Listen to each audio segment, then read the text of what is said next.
এদেশের এক এক সরকার এক এক বই বানায়, এক এক মন্ত্রী এক এক সিলেবাস চালায়, আর এক এক বোর্ড এক এক রুলস বানায়। এবছরে এইচএসসি রেজাল্টে 20 বছরের মধ্যে প্রথমবারই জিপিএ 5 এর সংখ্যা কমেছে।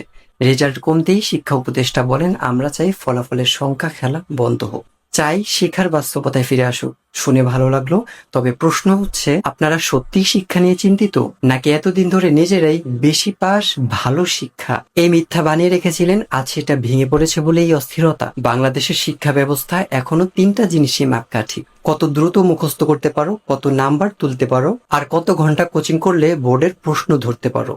ক্রিটিক্যাল থিঙ্কিং নাই, প্রবলেম সলভিং নাই, শেখা নয় শুধু মুখস্থ নাম্বার মানেই এখানে সাফল্যের চাবিকাঠি। কিন্তু বাস্তব পৃথিবী কি চায় জানেন? বিশ্ব অর্থনীতিতে ভবিষ্যতে 10টি চাকরির মধ্যে প্রায় 8টি হবে AI, data, robotics, climate solution আর সোশ্যাল ইনোভেশন নিয়ে। ইউনেস্কোর রিপোর্ট বলছে, বাংলাদেশের 72% শিক্ষার্থী ক্লাস 5 পাস করেও একটা অনুচ্ছেদ পড়ে তার মানে বুঝতে পারে না। এই বাস্তবতার সামনে থাকা সত্ত্বেও আপনাদের জাগরণ শুরু হলো জিপিএ কমার পর।